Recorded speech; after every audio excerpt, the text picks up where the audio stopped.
Paper was like gold in medieval times.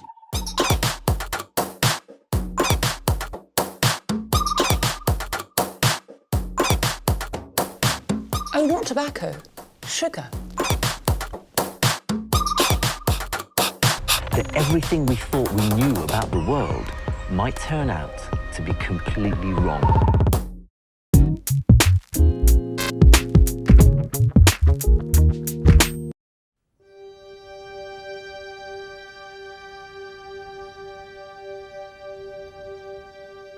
Deep within the mountains of North Africa, I'm looking for the origins of an ancient legend, an incredible story that begins with Moses and the Ten Commandments.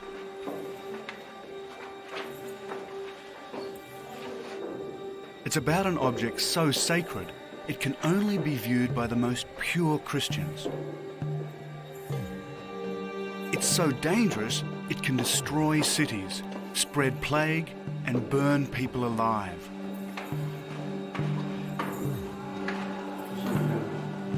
Many have looked for the source of this legend. The Crusaders, the popes of Rome, the great kings of Europe, even Indiana Jones. And like them, my quest has brought me to Ethiopia. I'm looking for the keepers of the Lost Ark.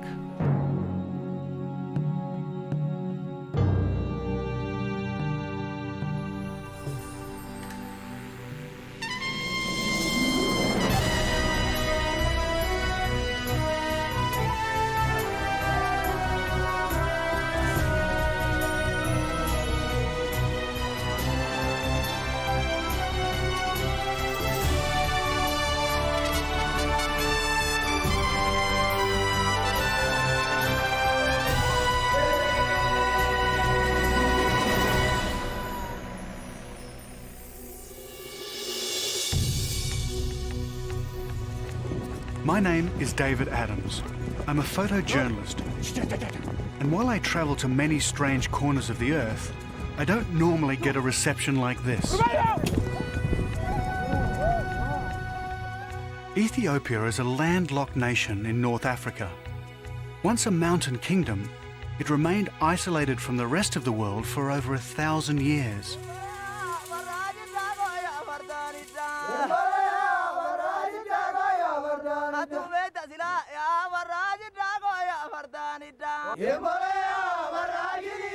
Ethiopia is the only African nation never to be colonized, thanks to warriors like these. They wiped out invaders with ferocious efficiency.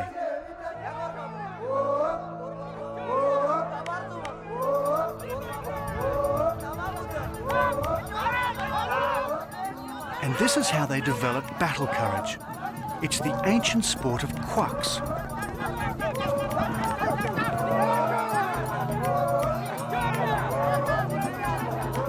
It's a form of jousting, and as you can see, the rules are simple. Get out of the way fast. The spears are real and very sharp.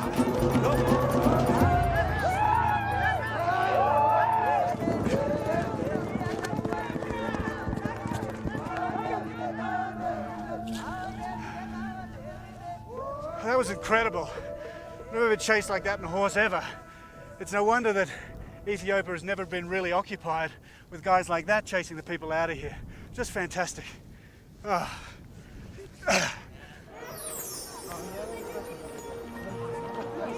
But I come in peace. In fact, I come as a pilgrim. My journey starts in the Ethiopian highlands, where I'll shortly set out on a 200-mile pilgrimage.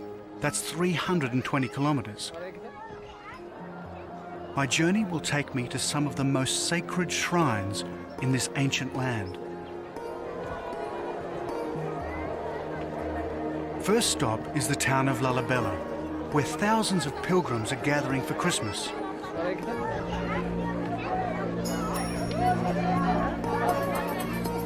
Ethiopia is one of the world's oldest Christian nations, so I wear a white shawl to show respect, and I carry a pilgrim's staff for divine determination. My pilgrimage will take me through the 12 days of the Orthodox Christmas, ending with Timkat, the Ethiopian feast of the Epiphany. But none of this happens on any dates we use in the West. According to the local calendar, there are 13 months in a year. The 21st century is still years away. And sitting here under the midday sun, it's still 5 p.m. In other words, Western time here is irrelevant. And listening to this fire and brimstone preacher, so are some aspects of Western culture. No coffee, he shouts. No alcohol, no loud talk, excessive laughter or noisy parties. Otherwise, I will not enter the kingdom of heaven. Not exactly my idea of Christmas.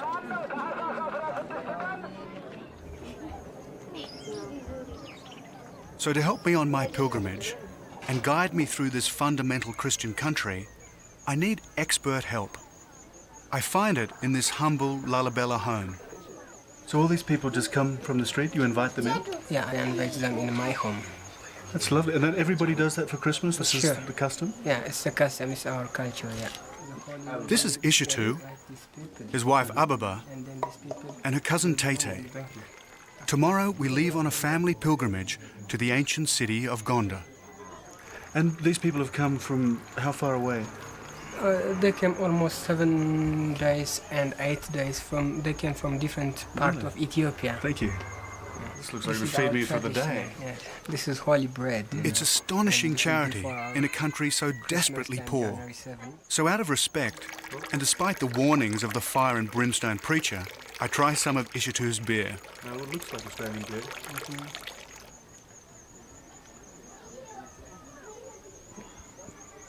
It's not How do bad. you like it? That's good. It's quite bitter. There's things floating in it. Maybe we'll export to your country. Somehow I don't think it will work.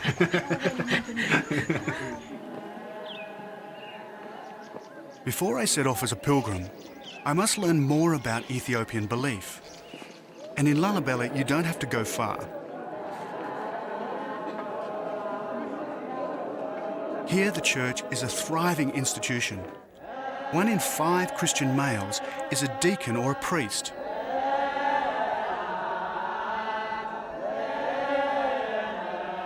This is a Christmas liturgy, conducted as it would have been 1500 years ago. The chanting, the robes, the mysticism all belong to the deep biblical past.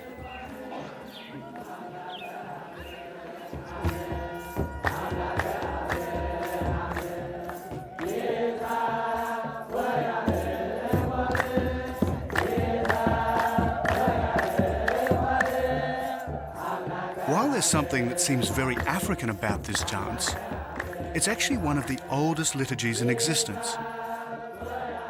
It has its roots in the days when Christianity was a radical Jewish sect.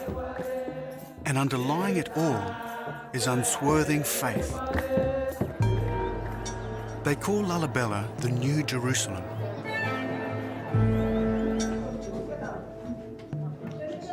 There are 11 of these churches here dating from the 12th century, and all of them are carved by hand out of solid rock.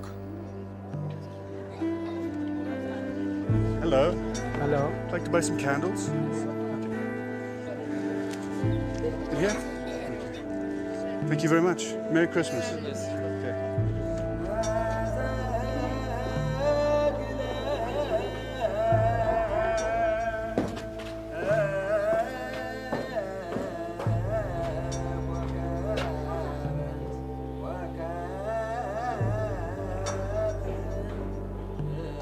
The churches are connected by a maze of tunnels. Over the centuries, they've been turned into catacombs. All around me are the bodies of long dead monks, skin and bone preserved in the dry mountain air.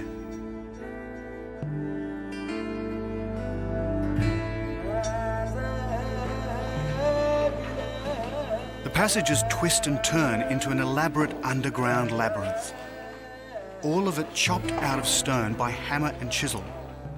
But how? Well, according to legend, the heavy work was done by saints and angels. When King Lalibela died, God ordered him back to earth to carve the churches. And St. George and the Archangel Gabriel lent him a hand, or that's what the faithful believe.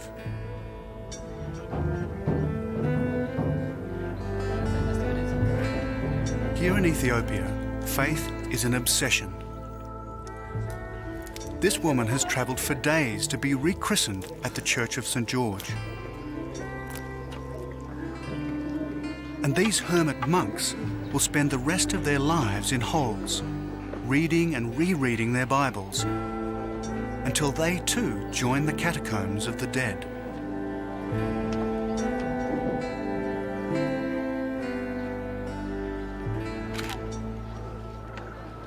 Can you imagine it? They made this just with a hammer and chisel, and this is volcanic rock. If anything is an act of faith, this is.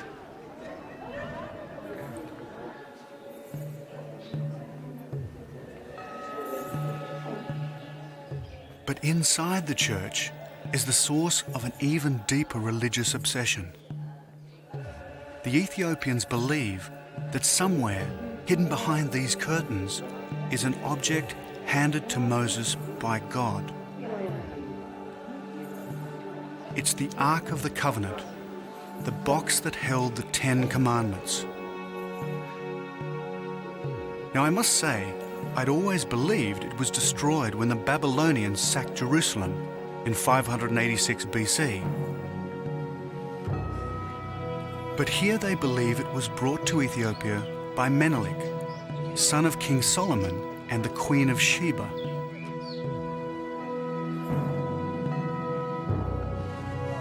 All over Ethiopia, hundreds of churches claim to possess it. It might be here, it might be elsewhere, but where? Well, that's the point of my journey.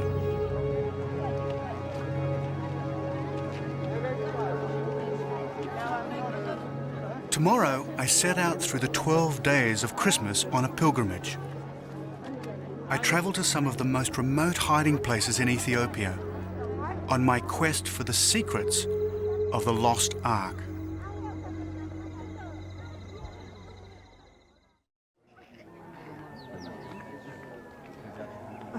Dawn on the first day of Christmas, and our pilgrimage is underway as we set out from Lalibela to the ancient Ethiopian city of Gondar. 200 miles or 320 kilometers is not a huge distance, but it's a long way to walk.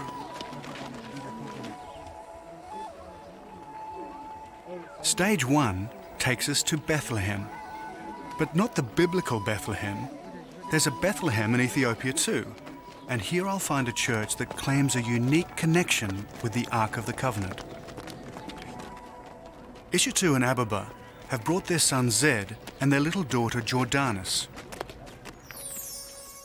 And it isn't long before we're in the heart of the Ethiopian highlands. This is another reason why Ethiopia has been isolated for so long. These amazing mountains.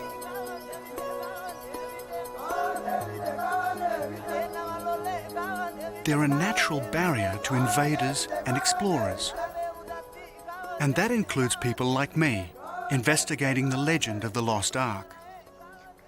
You know, if you were going to hide an object that was at the core of 3 of the world's great religions, this wouldn't be a bad place to do it.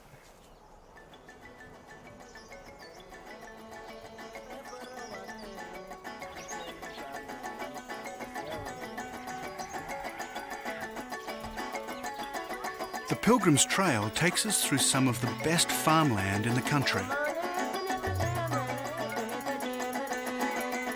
Only about 12% of Ethiopia is suitable for farming, which means that a population of 50 million Ethiopians depend on a few farmers like these to survive.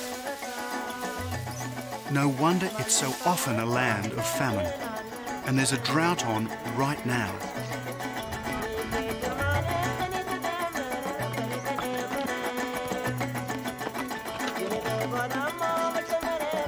These farming methods have hardly changed since biblical times. They still thresh grain here much in the same way as they did 2,000 years ago. No tractors or mechanised farm machinery here.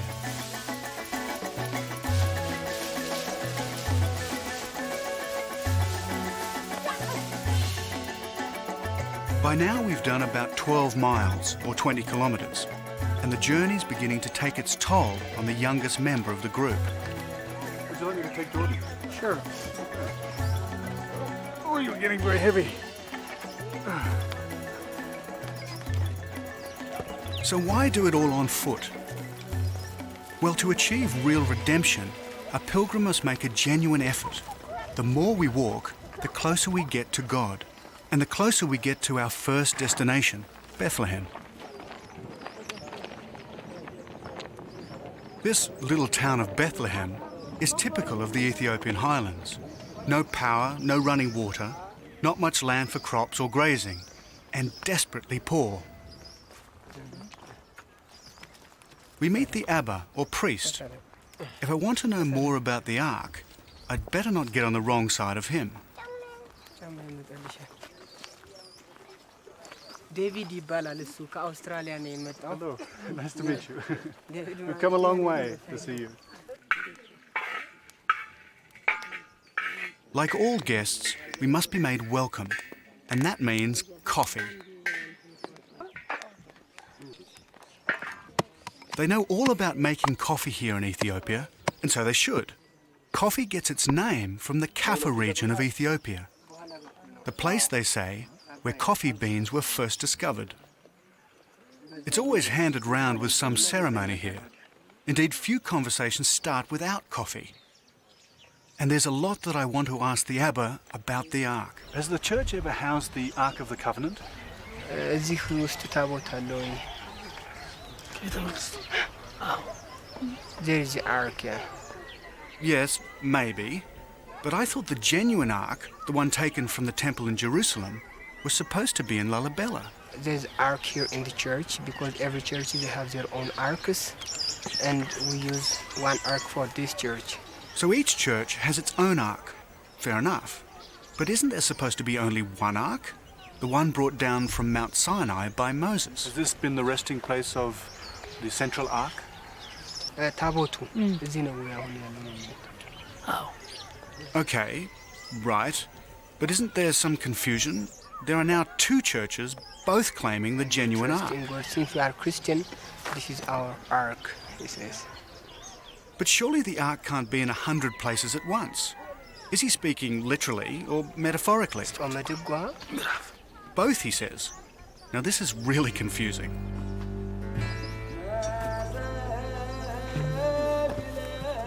The Abba shows me the Bethlehem Church. It was built by people from Israel in the 3rd century, he says, by foreigners who wished to protect the Ark, and it's well protected. This is as far as the Abba can go. Because he's recently eaten and made love to his wife, he's temporarily impure and cannot enter the consecrated part of the church. So I enter under the watchful eyes of his assistant. But there's another mysterious eye staring at me from behind the curtains. Is this the Ark of the Covenant? I'm warned not to step too close. Even for a skeptic like me, it would be wise to obey. But the real point is that these people believe that behind these curtains there's an object that was touched by God and Moses himself. And if I was to go in there and touch it, flames would shoot straight up my nostrils and I'd be burned alive. I move back, just in case I'm zapped by the Ark.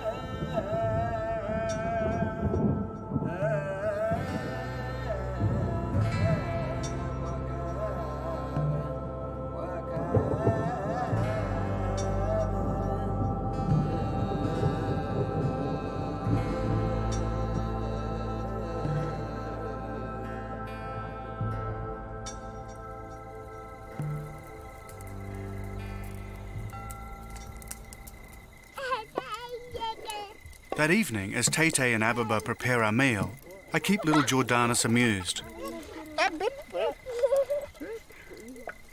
I'm all prepared for a quiet and reflective night around the campfire, when suddenly, out of the shadow come these dancers.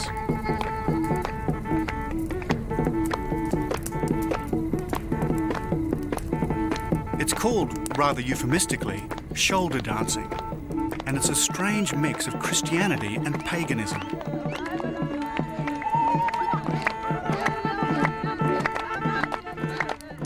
It's a dance about two spirits, one good, the other mischievous. One serves God, the other serves the devil. Suddenly, my pilgrimage is on hold.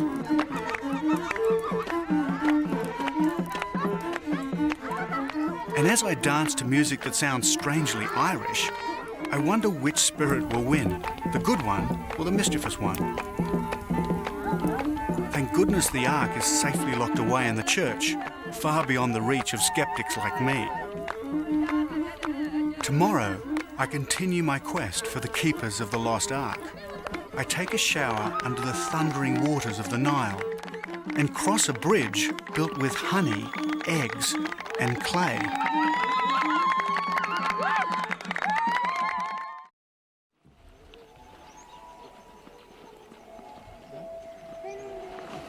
It's the 5th day of Christmas, and we wake up to the cool air of a North African winter's dawn.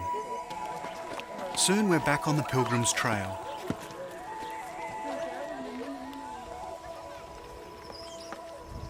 Our route takes us from the Ethiopian Bethlehem back into the mountains as we head for the Blue Nile and the Tissasat Falls.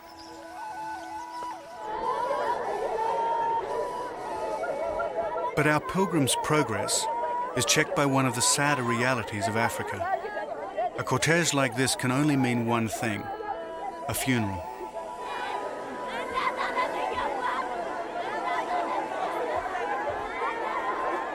In the crowd, we recognize one of the dancers from the night before. A 23-year-old cousin has died. As is the custom in small, close-knit communities like this, everyone attends, including us.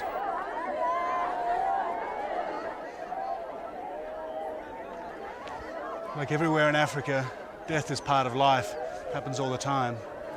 It's a real privilege to be here because knowing the family, it's a very private moment for them and very, very special for me. I won't ever forget this.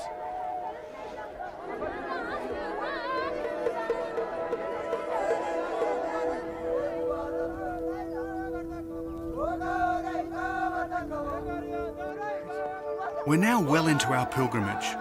We've got just over a week to go, but there's still 120 miles of hard slog ahead of us.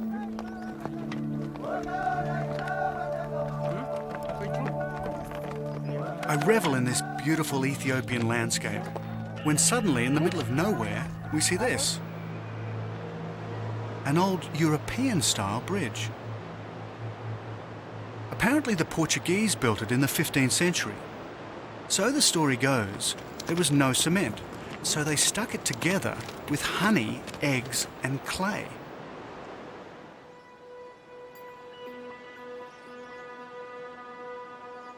We're now approaching the Blue Nile. And in the distance, a strange white mist. These are supposed to be some of the most spectacular waterfalls in North Africa. I see the wafting haze that gives them their local name, Tissasat, or the smoke of fire.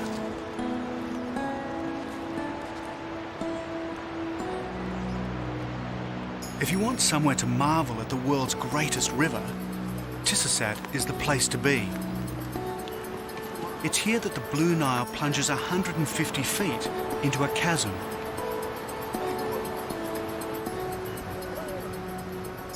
It's the first time that Ishitu and his family have ever seen so much water in one spot. Remember, this is an arid country, plagued by drought. To most pilgrims, this is a miracle.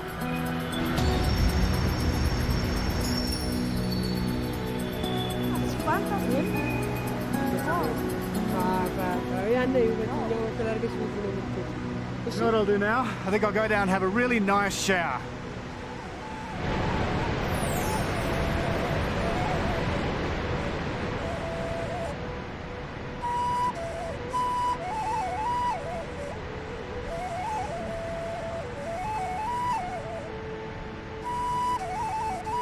Under the slightly skeptical eye of this young shepherd, I make my way down to the ultimate shower scene. We're in the middle of the dry season. The falls are at their lowest ebb. Imagine what it's like around here when it rains.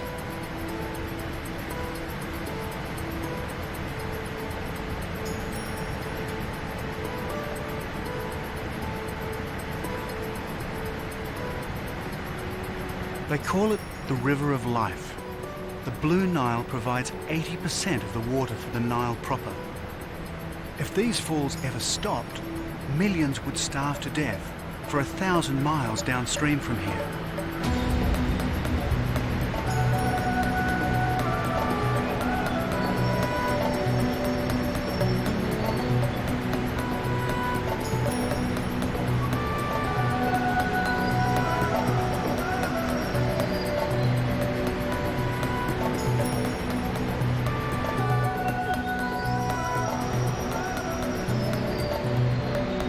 Talk of turning a shower into a religious experience.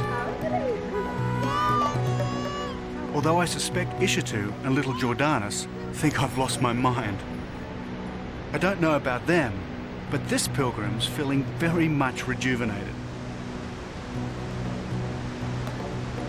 Oh my God, that was like standing in the middle of a hurricane.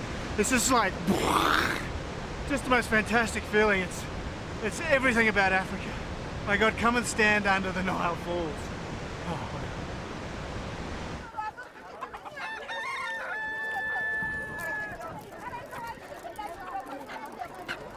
That afternoon, we go into Tisisat village to stock up on food.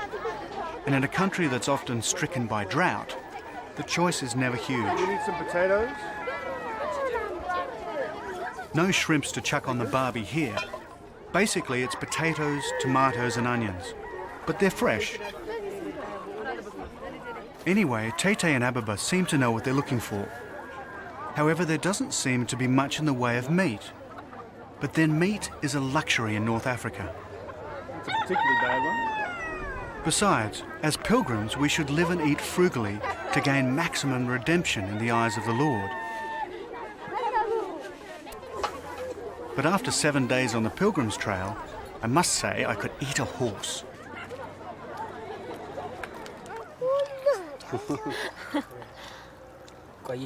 This is the local staple, a flatbread called injera. It's made from millet and appears at every meal. When someone shares food with you, it's a great compliment. But when they actually put it in your mouth, it means affection. Guests are respected, and if the food is around here, we must do like this. Oh, okay, thank you. Oh.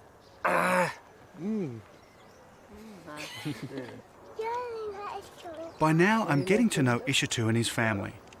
Normally, a pilgrimage would be a very private family event, so they've been generous indeed to let me tag along. You know, a lot of countries in the world don't have pilgrimages at all. And a lot of people, I think, find it very strange that people are still walking hundreds of miles for religious reasons. Well, here in Ethiopia we have a lot of pilgrims, and they came from different parts of Ethiopia, and they visit the monastery church. But this is my first time with my kids and my wife.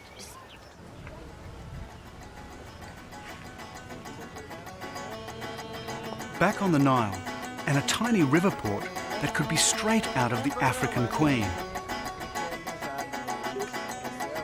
While Ishitu and family go ahead on foot, I'm making a detour to follow up a new lead on the Ark.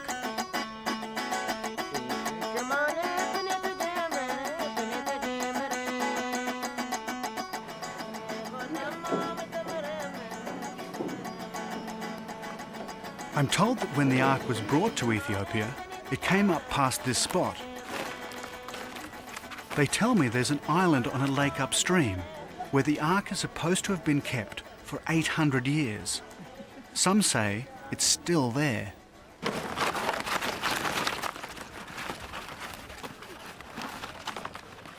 So I need a boat, and the best way to get one around here is to have one made.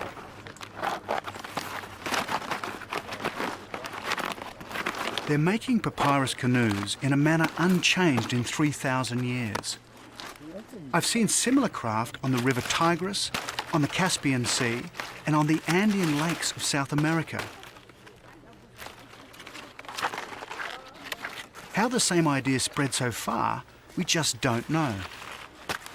So whatever the reason for their design, it's obvious that these little craft have played a huge role in moving people around the globe. Given they've been around for about 3,000 years, it'll probably hold together just long enough to get me out on Lake Tana to find that equally mysterious Ark of the Covenant. I launched my canoe on the Blue Nile. It was going to be the toughest 20 miles of my pilgrimage.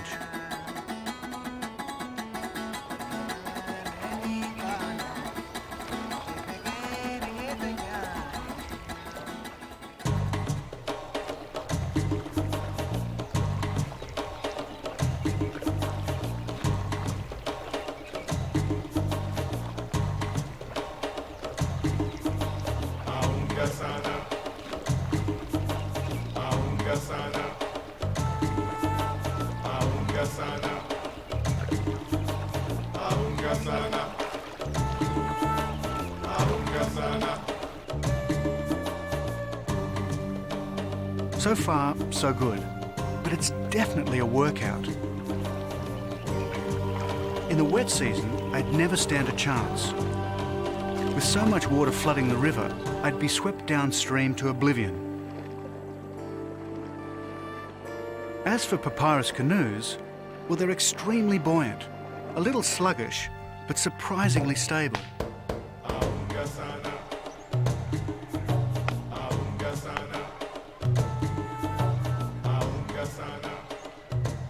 This is an Ethiopian river community that few Westerners ever get to see. Gone is the arid landscape. This one is rich, fertile, and well watered.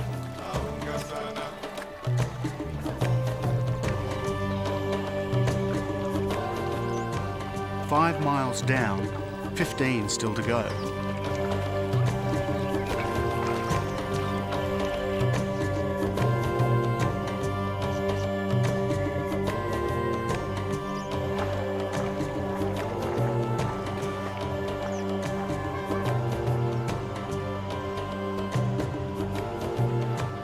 And as the 7th day of Christmas turns to dusk, with arms aching, I look for a place to camp.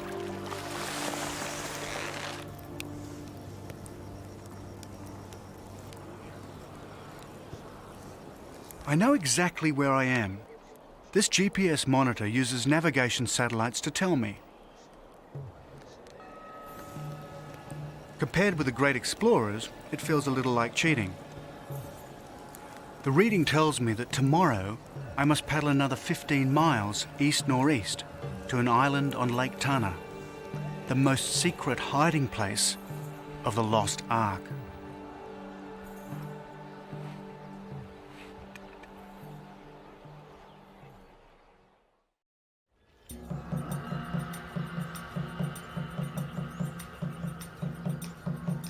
Morning on the 8th day of an Ethiopian Christmas, and I'm back on the river of life, the Blue Nile of Ethiopia in North Africa.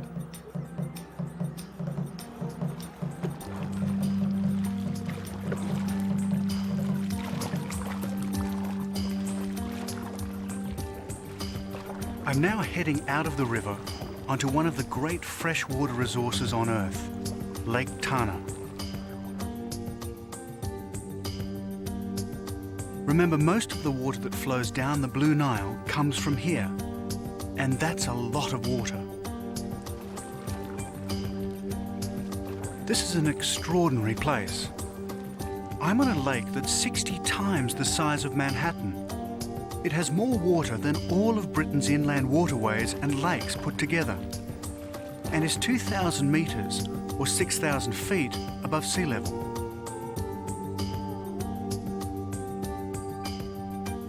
By now, the paddling is starting to take its toll. Somewhere on this lake is the Lost Ark of the Covenant, held in a monastery.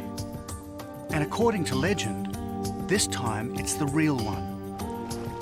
There are 34 islands on this lake, and 20 of them have monasteries.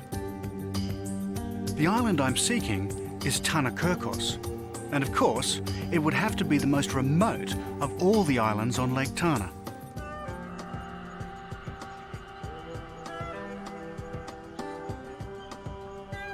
Christian monks have lived here for 1,500 years. Not a bad place to hide the Ark. By now, my arms feel like jelly. I arrive on my waterlogged bundle of reeds. The only sign of life are vultures, peering down like gargoyles from a medieval church.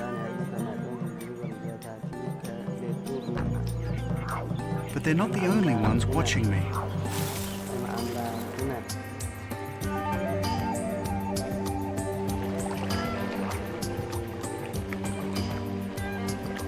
My sixth sense tells me I'm under surveillance. But by now, I don't care.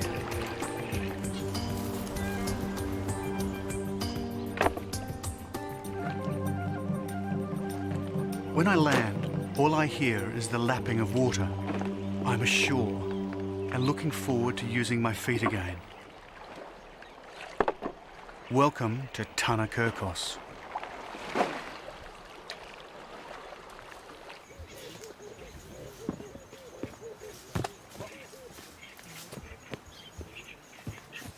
The silence is oppressive. Then I see something that confirms the presence of ancient people, stones once used as a sacrificial altar. The holes were to catch the blood of a calf or lamb, but animal sacrifice was only practiced by the early Christian church in Ethiopia. This means the monastery has been here for a very long time.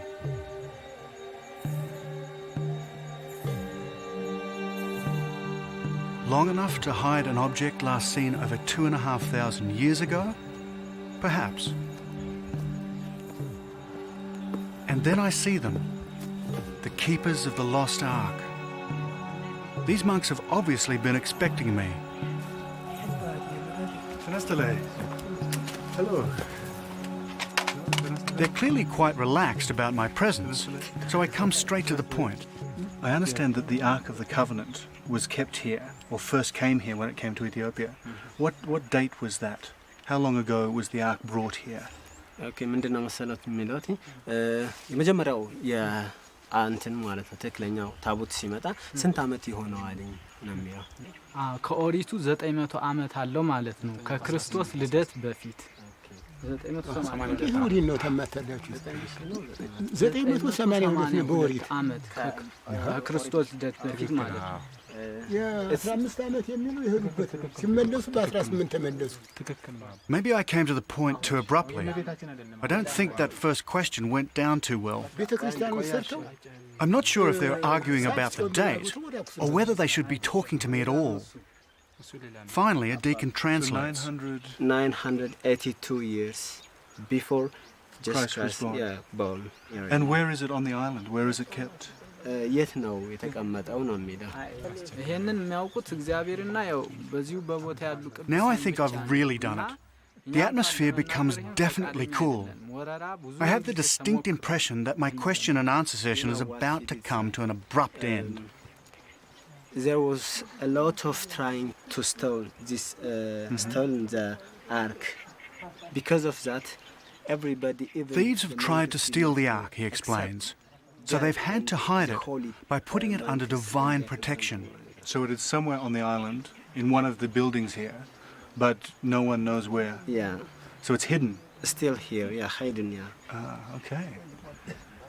So even if they knew where the ark was on the island, they're not going to tell me? Yeah, sure, that's what they mean, you know? Okay. Yeah. Their attitude is simple. All the other arks in Ethiopia are fakes, used to fool thieves. The real ark is here, on the island, and they don't have to prove it to anyone, least of all me. So as I paddle away from Tana Kirkos, in a canoe that seems even more sluggish, I leave yet another home of the so-called one true ark.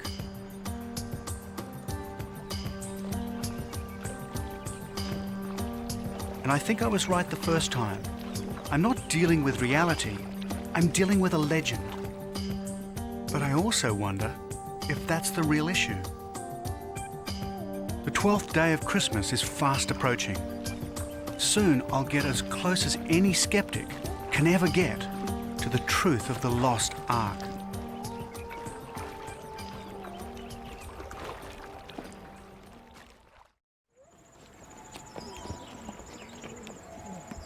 It's the 10th day of Christmas, and at last we're approaching the end of our Ethiopian pilgrimage.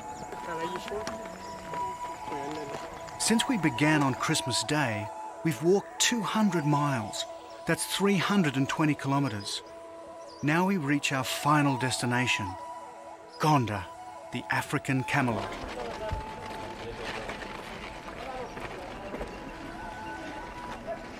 And after so many days on the road, this former Ethiopian capital comes as an intoxicating relief. That's beautiful. Yeah, I'm looking forward to it. Gondar reached the peak of its power in the 16th century. From this castle, the Ethiopian emperors, protected by warrior horsemen, wielded absolute power.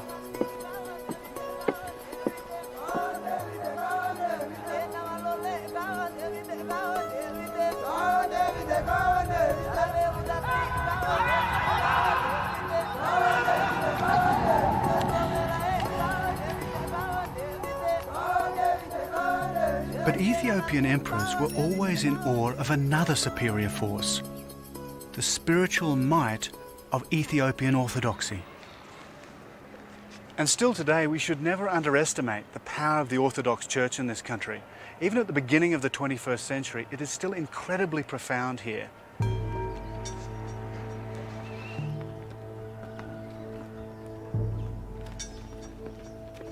Not far away, Ishitu and his family are entering the most famous church in North Africa to pray. They must purify themselves for tomorrow. This church is called the Debre Birhan Selassie, built in the 16th century, and it's famous for its frescoes.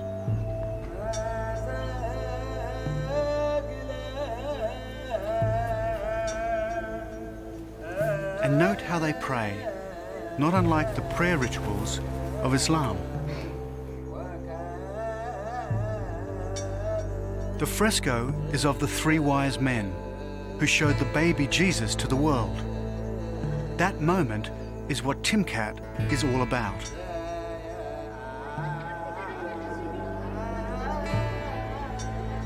And as the sun sets over Gondar, the atmosphere is charged with intense religious fervour. It's why the pilgrims are still flocking into town, all of them seeking redemption.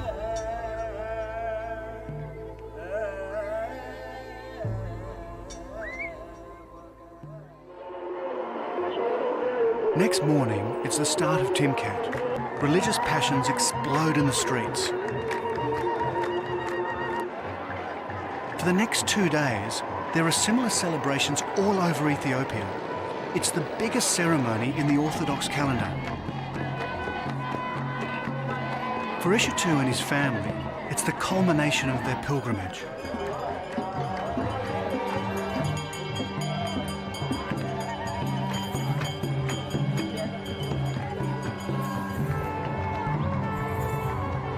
But for me, it's a little different, because it's at Timkat when the most sacred objects of Ethiopian Christendom are put on show.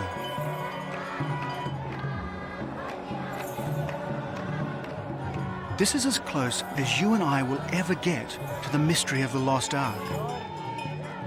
Resting on the priests' heads are tablets, the tablets upon which God is supposed to have written the 10 Commandments. But there seem to be rather a lot of them, so which ones are genuine?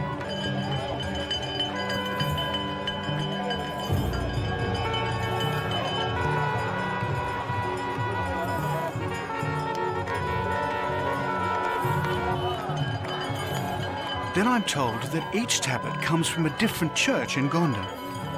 Each is believed to have the power of the Ark, which is why they're covered in cloth. If anyone other than their guardian priest sees them, they'll be instantly consumed by fire. At least that's what the faithful believe.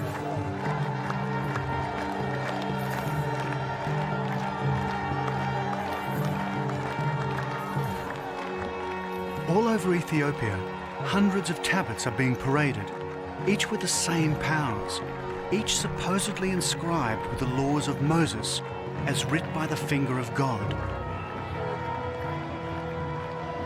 And here at last, I'm beginning to understand what they're on about. This isn't about reality, it's about faith. You don't ask God to prove his existence, so why ask the same of the Ark? And it's that faith that's brought the pilgrims to Gondar. It's why Ishitu, his family and I have walked all this way. Did you enjoy it? I enjoyed very much, very, very much. Really, I don't have what to tell you about what I enjoyed. Tay, what did you think? You enjoy it? Yeah? ደስ ብሎሻል ወይ ነው የምልሽ ትታይ በእንግሊዝኛ አብረን። Would you think you'll come back next year? Well, maybe I will come with my friends to visit this place because I enjoyed very much about Timkat or Ethiopian. Yeah.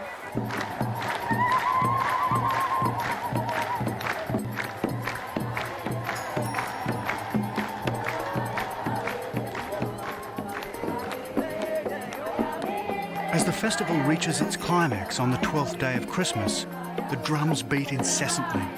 The priests bless the crowd as the most sacred moment of the Epiphany ceremony unfolds.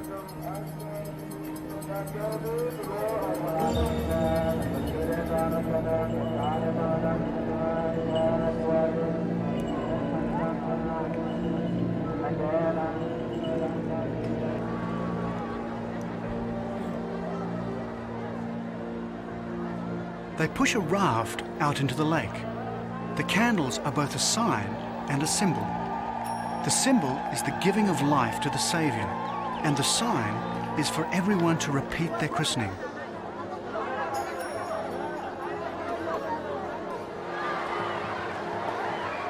Water flies everywhere, and while it's a moment of deep religious significance, I can't help thinking it's also about having a good time.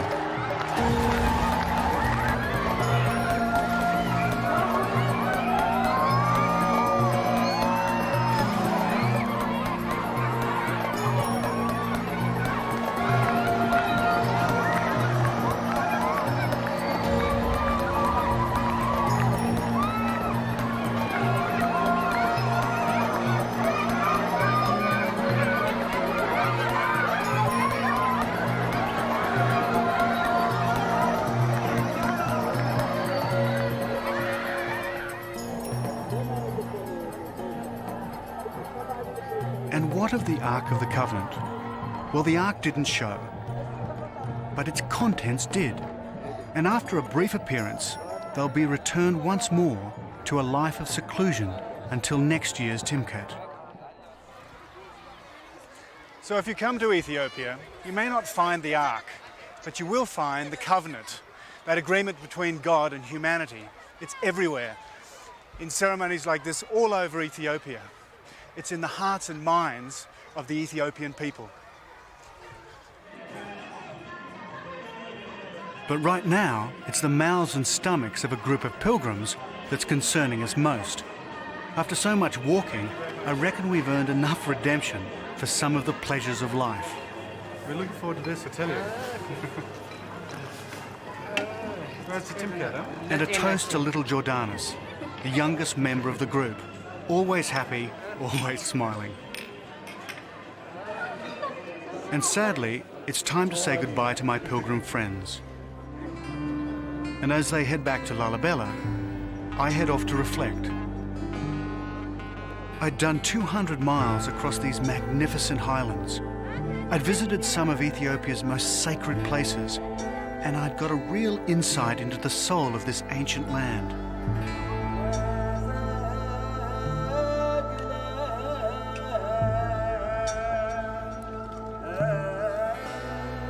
As for the legend of the Lost Ark, well, it was exactly what I expected it to be.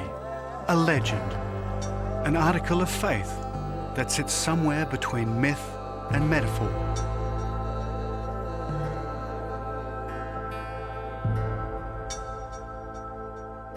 And while it is fact and logic that makes the Western world tick, it's that wonderful mixture of faith and legend that's forever keeping me going on my journeys to the ends of the earth.